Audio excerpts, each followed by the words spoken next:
A house is made of wood and stone, but only love can make a home. Welcome to the RepcoLite Home Improvement Show, helping you make your home into one you'll love even more. On News Radio Wood 1300 and 106.9 FM. Well, good morning, everybody. Happy Saturday. Haley, happy Saturday. Happy Saturday, Dan. It's not quite the Saturday you had last weekend. No. 60-some degrees. It's hard to live up to that. Yeah. You were really excited for that 60-degree day, and then on Monday when you came back in and there was snow everywhere. It's just so depressing. Yeah, you were not fun to work with. Yeah, you brought the winter chill straight into our little room. Yeah. Not pleased Got with the weather icy. change.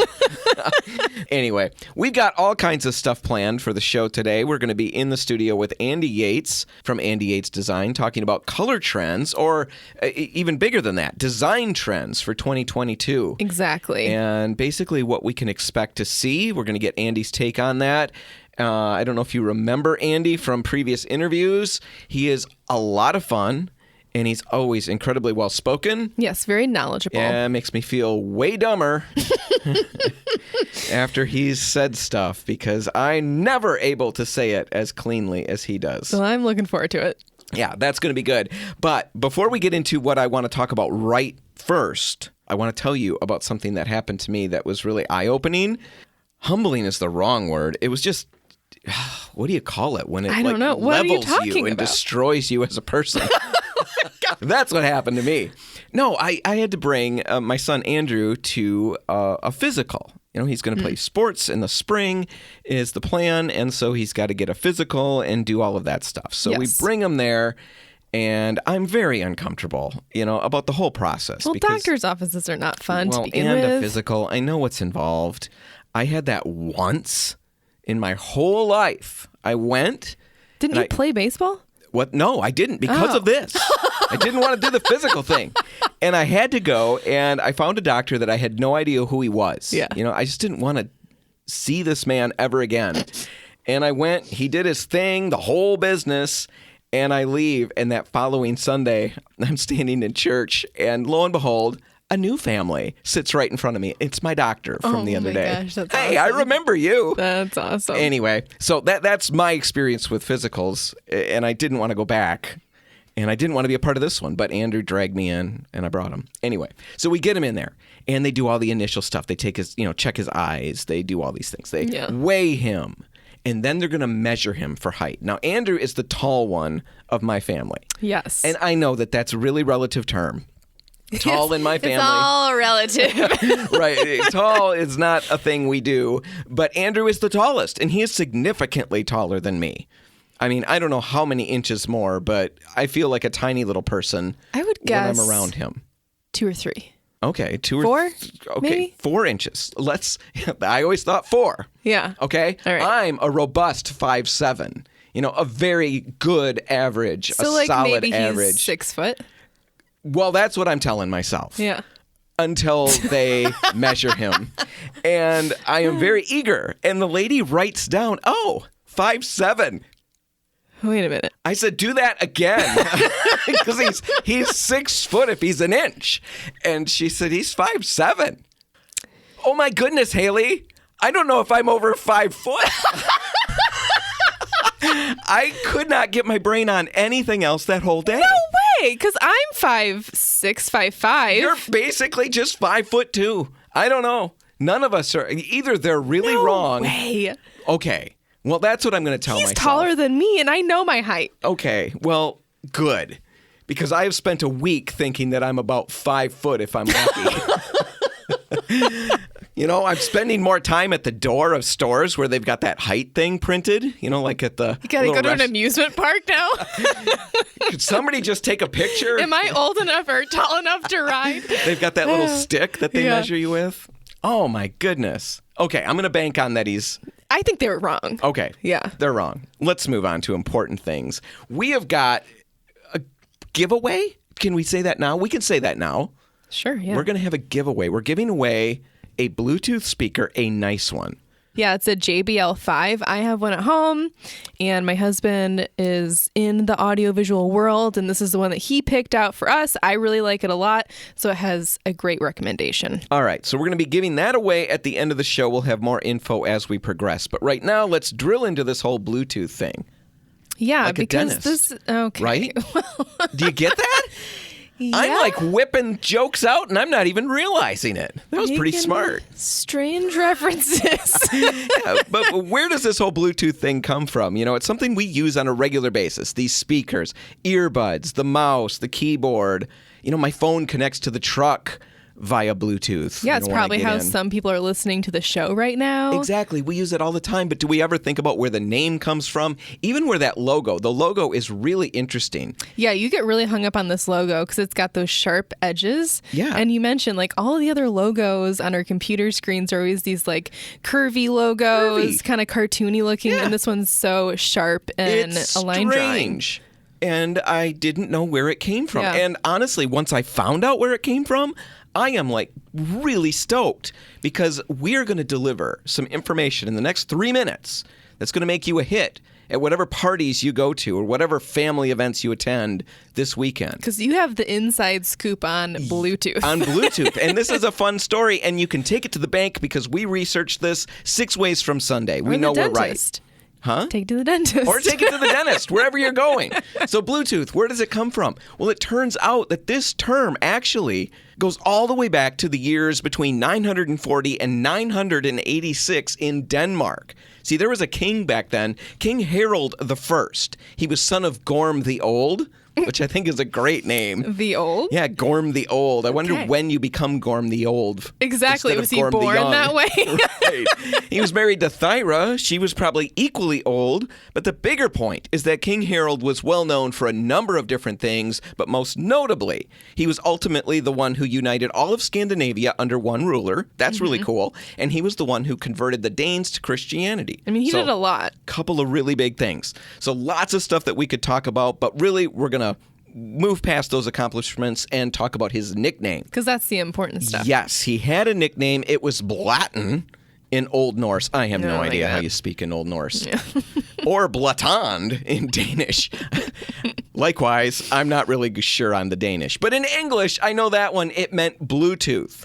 Now, of course, this whole thing raises a number of questions. How did he get the Bluetooth name? Exactly. Well, turns out Vikings had a lot of very, very descriptive nicknames. And you should Google Viking nicknames because it's very funny. Yeah, I didn't believe you when you started riddling these off. I couldn't believe that they had called someone that was a woman Thordis the Big. Thordis the Big? That was her nickname. Poor woman. I know. I'd be afraid to call her that. Or Thurid, another woman's name, Thurid Sound Filler. Very flattering for everybody. But anyway, our king was Harald Bluetooth, and history suggests a couple of reasons for this. One is that he had a conspicuous rotting tooth. Something right in the front of his face. Yeah, kind of bluish. Yeah, it's got that weird color. Looked like a beetle in his face, in his mouth. And so they called him, Harald Bluetooth. Another story that I really like is that he really liked blueberries. I mean, maybe he just drank too much wine, though. No, it's nothing to do with the wine. Or if you want to think that, That maybe. is my theory. Okay, you That's think my that, theory. I don't know how it affected just one tooth. I like to think it was the blueberries. Okay, yeah. And that perhaps he had a little skin stuck one day and just kept going and they were all laughing about it. No, I think this is it's a drawing me from story. personal experience. Yeah, I did that once and it lasted way too long. And I found out when I got home that I had this big old blueberry skin on my front tooth. But that's a story for another day. Harald Bluetooth, maybe that's what happened to him, maybe not. But that is the beginning of this story that's going to give us the reasons behind why Bluetooth is named what it's named. And we're going to get to all of that actually at the end of the show. Yeah, you got to hang out with us. Got to hang out with us. We're going to tell you all the rest of that story, and we're going to give away that speaker, tell you how you can win that. But right now, we're going to take a break, and when we come back, we'll be in the studio with Andy Yates talking about design trends for 2022. That's all just ahead. Stick around. Helping you turn your house into your dream home. This is the RepcoLite Home Improvement Show, presented by Benjamin Moore on News Radio Wood 1300 and 106.9 FM. And we're back, and we're in the studio, Haley and I are, with Andy Yates from Andy Yates Design. Andy, thanks for being here. Hey, it's my pleasure. Thank you for having me back. Now, you've been on the show. Yeah, you referenced that. Having you back. It seems like it's been ages, and I guess it has been ages. It's been a couple 2 years. years. We had that doggone pandemic that nobody ran by me to see if this was okay to do, not do. that would have been nice, huh? It would have been nice to have veto power on that, but I didn't. And so, yeah, you were here a number of years back. We had some great conversations. We finally are able to connect again. And we've got a bunch of stuff we want to talk about, mainly focusing on design trends for 2022. But before we get into that, why don't you reintroduce yourself to the listeners? You know, it's been a while. You're Andy Yates Design. What do you do? Who do you help? Just talk about your firm a little bit. Sure. My firm, as you said, is Andy Yates Design. I am, as a design professional, entering my 15th year in this industry, which is difficult blowing your to mind a say little out loud, right? I'm on the precipice of 40, and I've been doing this for 15 years. Well, I have good news for you. You're on the precipice of 40. I am. Haley, when did you decide? You Googled to find out when we're over the hill, when we're men? 40, I think. Oh, look at that. You're almost there. I'm way ahead of you. I'm the one rolling way down the hill in front of you. I'm excited about it. Well, I feel as though I'm more confident in myself as a professional and really a human.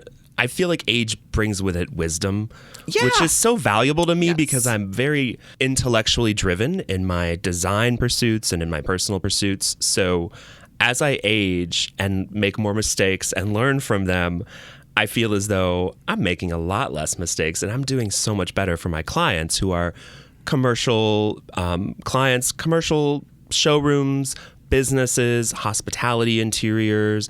I also work, of course, with independent homeowners and developers, so doing multi-family residential developments and similar. Awesome. So kind of have my hands in a lot of pies, which is great because I think like most designers, I love diversity in my creative pursuits. And I need things to be different in order to feel motivated. The ideas moving. It's why I do what I do. Honestly, if I had to design the same interior pretty consistently every day, I would be miserable. Yeah, it'd be hard. I have friends and colleagues who do that work and, bless them, I think they enjoy it. And, okay, that's what I was going to ask. They enjoy it. Yeah, but it's really not my forte. No, for me too. I like the fact that our job is so varied, and I think that does keep us a little more creative because we're constantly having to solve a new problem or something like that. So that is kind of fun. So you help everybody from all different walks of life, commercial, residential, all of that, 15 years experience, not over the hill, not even remotely.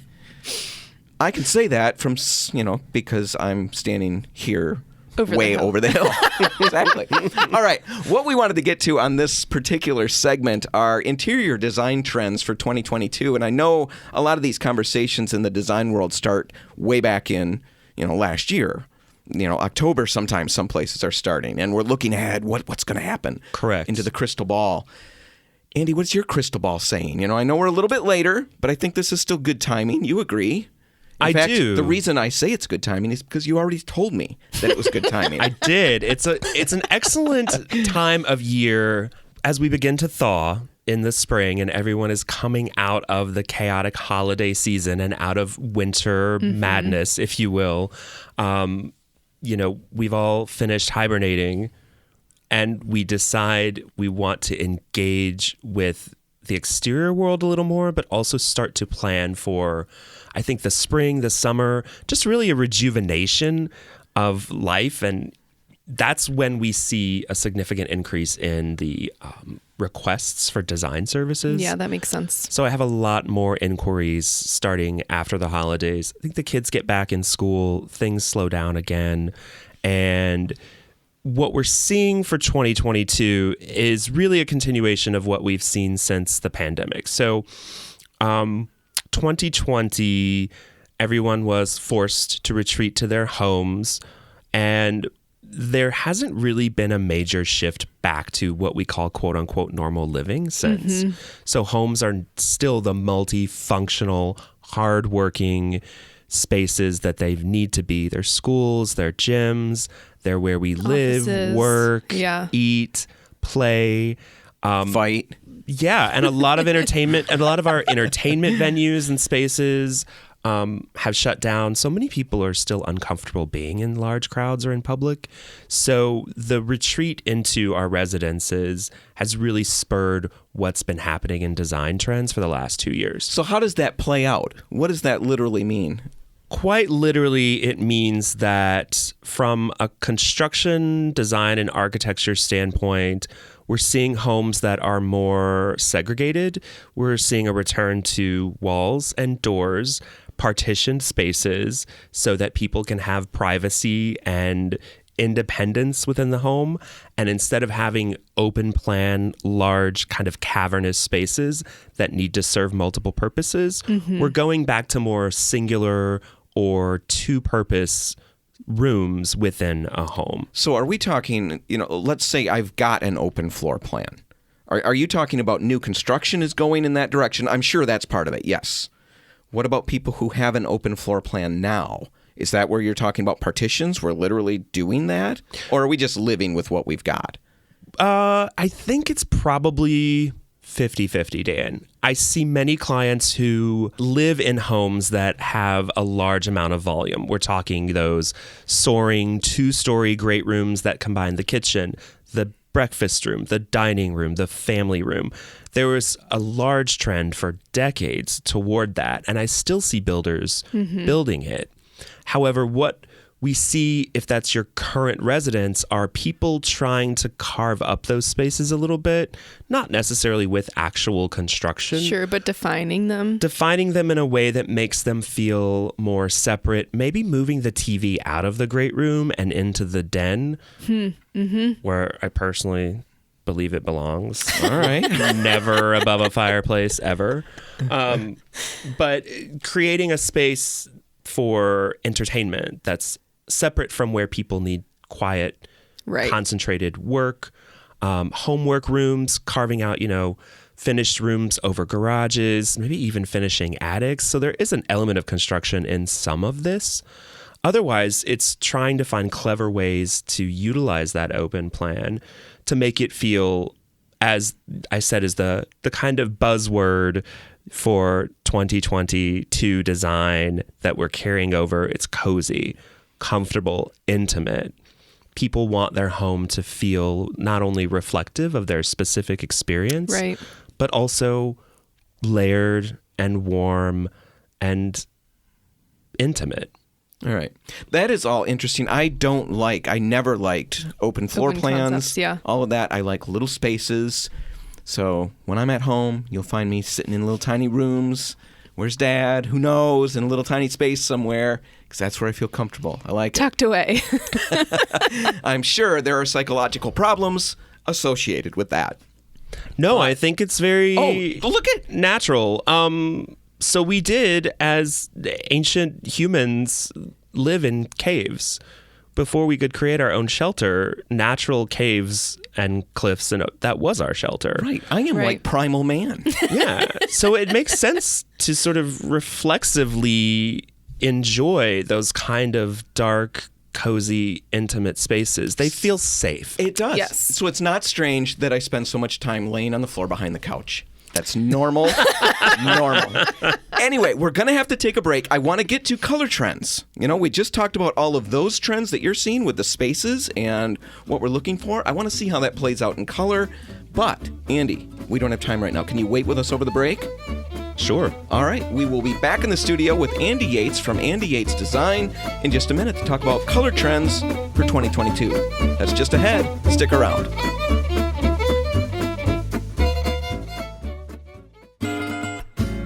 If you want to take your DIY skills up a rung, the RepcoLite Home Improvement Show is here to give you a boost on News Radio Wood 1300 and 106.9 FM. And we're back in the studio with Andy Yates from Andy Yates Design. Andy, thanks for hanging with us over the break. Absolutely. Yeah, we ended the last segment talking about some design trends, and we were talking about what you're seeing, how a lot of homes, especially new construction, is going away from this bigger open concept, or at least some of that is happening. What do you see coming color-wise? We talked about the buzzwords are cozy, comfortable, things like that. That's playing out into color too, I'm sure.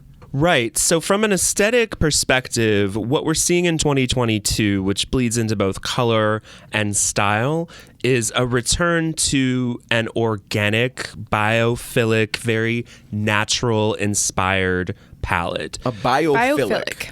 Yes. So biophilic is a term that refers to, in a literal sense, the love of nature. Where we see that integrated into design is bringing nature indoors and really utilizing it as a design element. Totally. That continues to be huge. It's really an extension of having been locked in our homes for so long. We've seen the expanse of the footprint of every home out into the exterior. So patios, hardscapes, landscapes, decks, all of that became extra living and working and playing space. Right.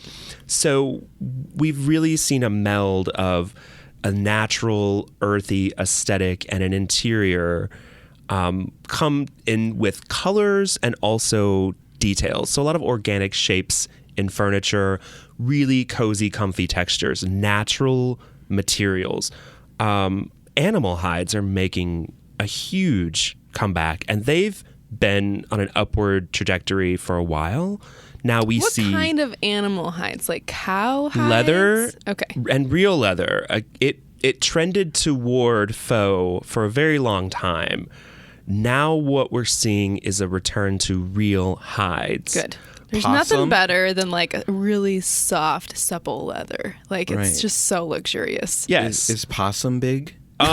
So it's easier to use hides from larger animals. You don't wanna in patchwork furniture and them together. upholstery. So, like, if we run over a family of possum, we could stitch that together. I suppose possum hair, I think, is coarse and fine. Okay, yeah, you know. Yeah. I feel as guess. though most people would guess. rather wear, Like a raccoon. if it's a rodent, maybe beaver pelts were huge for a That's long Well, time. true. that's- Yeah, we that's almost fair. made them A raccoon extinct. hat? That was, Right. what was that, Daniel Boone? Yeah. That's fair. Everybody's got their own opinions, and I think it's important to chase down what you love, no matter what the trends are. So, Yeah. If possum is you. well, it's just so readily available, Haley. Okay. I like to make the most of it. So, animal hides. That is strange, though, because you, Haley, I'm pointing at you with my finger of blame. Point away. You were making fun of me for, I remember I had that zebra. It wasn't a real zebra hide, Andy.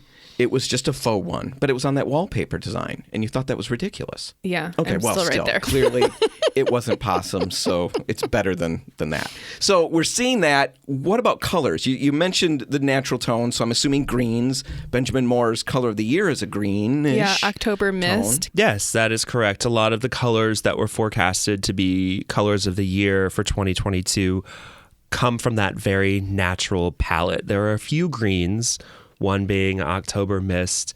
There are also, you see in color trends, the hint of a movement from blacks and grays and stark whites. So we're moving away from that. Absolutely. Haley, does that please you? I still like black a lot, but warmer blacks. Not, Espresso is the key. Okay, so like a black with a little bit of a brown undertone is what Coffee, we're looking at. I would say colors of coffee, really warm, rich blacks, quote unquote, but that are really browns. But white is... Benjamin Moore has one that I absolutely love. It's from the Affinity deck called Silhouette. Silhouette is a go-to for me because it is a really rich, deep brown tone that has worked in literally every interior in which I've ever used it. Yes, but I'm familiar with that one. Yeah, It is so good. it's a return to warm whites, creams, parchment, ivories, bone. We're really, really moving away from any type of gray. It's hard to make gray warm, even when they are. They can feel sterile and cold. And people don't want that anymore. It's a trend that I'm happy to see die with 2021. White, stark interiors. Minimalism is gone. Now it's all about layering. Maximalism has become a buzzword in the zeitgeist for a few years, but we're seeing designers like Madcap Cottage and, Jonathan Adler. They've been practicing this idea for years. More is more. Layer textures with patterns. pops of color, bold accents here and there. And what we're seeing for 2022 are jewel tones still sort of rising to the top. Lots of darker blushes, colors. Roses, golds, olives, browns, umbers. I think people get afraid of darker paint colors sometimes, though. Like they have the idea that it's going to make a space feel smaller and like it's too dark, it's too dramatic maybe. I think it's more cozy. And I think that works in with that buzzword that you talked about earlier. Yeah, that's correct. And light colors reflect light. They have what's called in paint, the LRV, the light reflective value. The higher that number, the closer to 100, the more light that color reflects. Sure. So when a surface reflects light, it actually appears closer to you. Mm-hmm. So light walls don't recede as dark colors do. They absorb light like a shadow, so they recede. So dark ceilings and dark walls actually feel larger than light colors because they're not reflecting light back at you. And we see a lot more of that enter into not only the interior design world, but also we see it in furnishings. We're really going back to deep, rich brown tones away from black or white furniture. There's also a sense of the 70s sort of imbuing this aesthetic a little bit. So I always say that design trends are cyclical, and what we're seeing right now is kind of on the same timetable as what we've seen in the past. So it's about a 40-year cycle, which you can consider to be roughly the time. It's not a generation, so to speak, but it kind of is. So in the 80s, if we go back 40 years ago, there was a huge resurgence in the interest of Art Deco, Cubism, Art Moderne from the 1920s and 30s, but really specifically in the 40s, like Jean-Michel Frank and the Cubism. So then in the 90s, it kind of shifted into some weird contemporary aesthetic that didn't make sense. But what you saw in trends are really this resurgence of mid-century modernism, more from the 50s into the 60s. And that had a great run for the last 20 years. Yeah.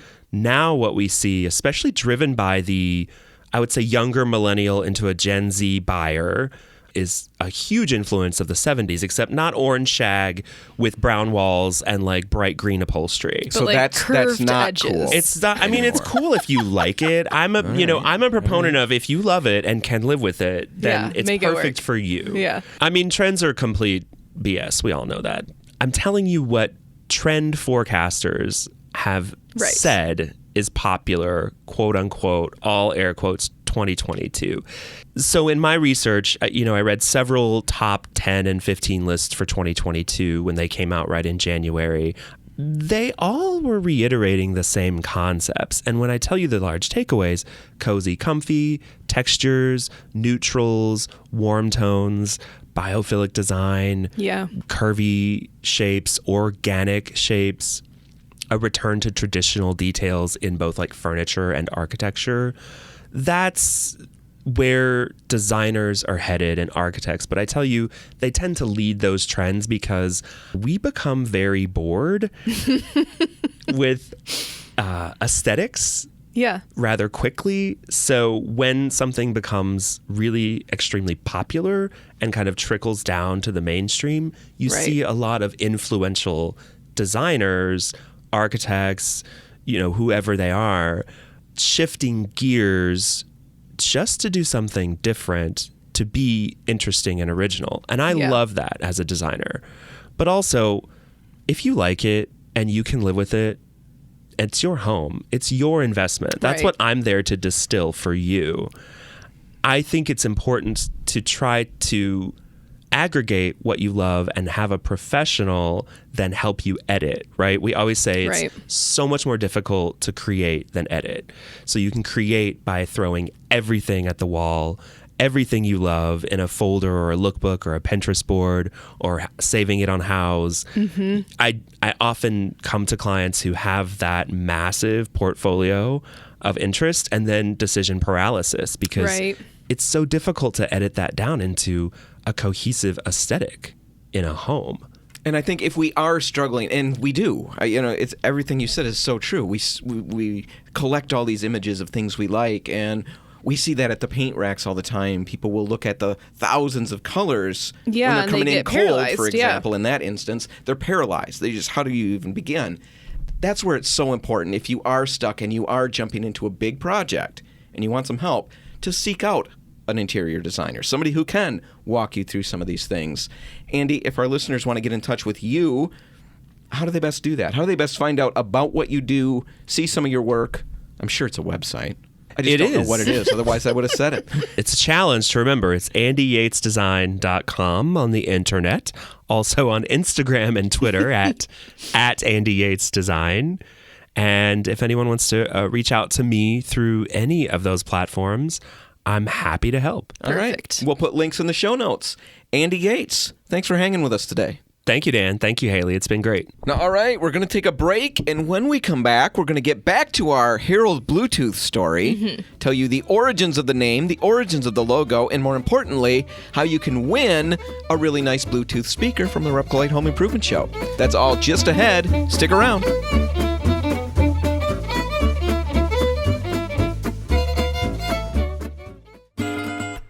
If you want to take your DIY skills up a rung, the RepcoLite Home Improvement Show is here to give you a boost on News Radio Wood 1300 and 106.9 FM.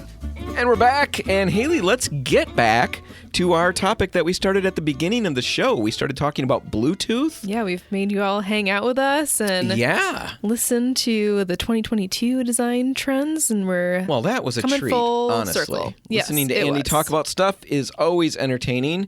But yeah, we started talking about Bluetooth and the origins of that. It's technology that we use all the time, and I don't know how many of us think about where it comes from and where the logo comes from, where the name comes from, and all of that. And yes, I'm remembering that by the end of the show, end of this segment, we're going to tell you how you can win a Bluetooth speaker. We've got a $100 or so Bluetooth speaker that Haley picked out. Yep, it's a JBL Flip 5. Yeah, and we'll be giving that away, or at least telling you how you can get entered to win that. We'll give it away next week on the show.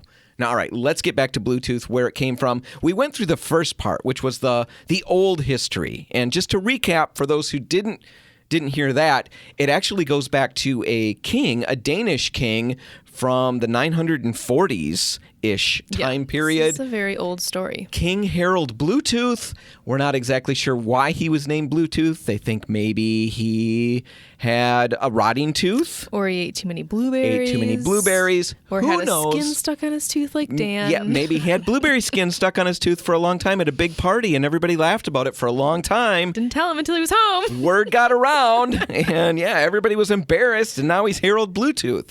Anyway, the other big thing, I guess the more important thing that Harald did, is that he is known for uniting all of Scandinavia under one ruler. Right. And he brought Christianity to the Danes. So those are the things that Harald Bluetooth did. Now, that's the past history. Now let's get to the more recent history. Right. And how this technology actually adopted his name. Because it was 3 companies that were working on the Bluetooth technology in the 1990s. They were trying to figure out a way to make things talk to each other seamlessly, right? Right. Wirelessly. And it was Intel, Ericsson, and Nokia, and later IBM.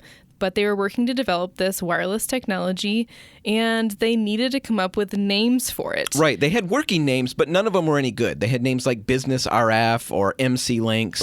So on, things like that. Anyway, at one point, one of the engineers from Ericsson read a book about our good King Harald Bluetooth. And over drinks, the story goes, he suggested that since Harald had united Denmark and Christianized the Danes, his name would make a perfect code name, just a code name, for that program as they were working it through. Yeah, so it became like the nickname for the project. Right. He even came up with a little PowerPoint that he put together that you can find online. And his little slogan was this: Harald united Denmark and Norway. And Harald thinks that mobile PCs and cellular phones should seamlessly communicate. I like that. I think that's really fun. Anyway, so they start with Bluetooth as a code name, but the group still wants a better final name before they take it to the public. Yeah, they go with the name PAN for personal area networking. Which still blows. Pan? Yep. No. Thankfully, Pan had search engine problems. When you Google it, it turns up thousands and thousands of results for the word. They realized they had issues there, so they scrapped Pan, and they fell back on Bluetooth. Again, it was still temporary at that point, but when they brought it to some testing markets, the markets loved it. They thought it was great, and it stuck. So that's where Bluetooth came from. They did reference King Harald, and for what he did is part of the reason for the name. But now let's get to that logo, because, again, at the first segment, I talked about the connected. Very strange logo, the sharp, crisp lines. It's always stood out to me. I do a lot of computer stuff, and that logo always it seems like it's the one that doesn't fit with everybody else. It's all sharp lines. Where did that come? Turns out that comes from King Harald as well. It's really interesting because his initials, one of them looks like an X with a line through the center. And then the other one is like the B that's got the sharp points to it. Right. And when you overlay the two of them in what's known as a bind rune, you get that logo. Yeah, so it's actually, this is historically accurate as a logo, Bluetooth. It's very, very interesting. So now you can regale your friends with that story. You still have friends when you're done with that, right? We still have listeners, right? You'll probably have more friends if you win the radio. Well, yeah, maybe you'll have to give away the radio to make them listen to you, but it's still a fun story. So go out, take it to the people. Now, let's talk about that Bluetooth speaker and how you can win it. We've already mentioned it's called what? The JBL Flip 5? Flip 5. It's got a 12-hour battery life. It's waterproof. It's Haley approved. I really like it a lot. Yeah, you have one at home, right? Nice sound. It's not huge. No. Yeah, it's pretty compact, but great sound. Really impressive, actually. And yeah, we're going to give one away. It's over $100, so this is a great speaker to win. All right. So how do they win? Here's the deal. What we're looking for, normally we would just have you email us, and we take the first whatever people. We want a little different this time. We're looking for questions. We want to know what you want to have answered on the show. You're the listeners. You're a part of the show. Yeah, tell us what you want. We wish we had phone calls going on a more regular basis, but it's just not something we can pull off. So we're trying to think of the best way to do that, or the second best way to do that. I already told you the best way.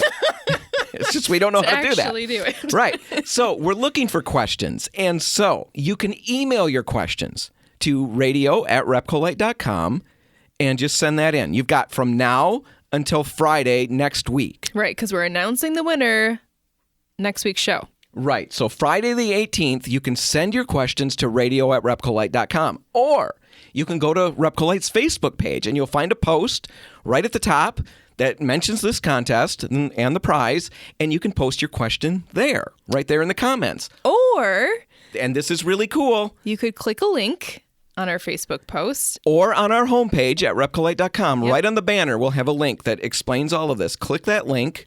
It's going to take you to a page. All you have to do is hit the little record button on the screen and record your question so that we can play it on air and answer it for the other listeners. It sounds really, really complex, maybe. If you're on a smartphone, if you're on a computer with speakers and all of that, it's super simple. Like Haley said, you just click the link. It brings you to this page. It's very self-explanatory. All you do is click the record button, speak into your phone. When you're done, hit stop. You can hit play and listen to yourself. And then you just hit send. And I think it'll ask for your email, and that's what we need in order to select a winner and get in contact with you. But it will give us an audio of your question, and who knows, maybe we'll play it on the show. What we're going to do is take all of the questions that we get, whether they come in via email at radio@repcolite.com or on our Facebook page, and we're going to answer all of those. Yes. But we're also going to take them and the questions that we get on our little recording device, shuffle them all together, and we're going to pick one random winner, and we'll announce that winner on the show next week. And that winner is going to get that Bluetooth speaker that we talked about. Exactly. If it seems complex, it's not. Just go to RepcoLite.com, and you can get more info there. Head to our Facebook page. And Haley, I think that's covered pretty much everything, right? Wrap it up. We're going to wrap it up. If you want to find this one again, you can find it online at RepcoLite.com. Whatever you do today, make sure asking questions about paint is part of it. Do that at RepcoLite.com. Or if you want to head to our stores, we're all open until 3 o'clock this afternoon, waiting to help. I'm Dan Hansen. And I'm Haley Johnson. Thanks for listening.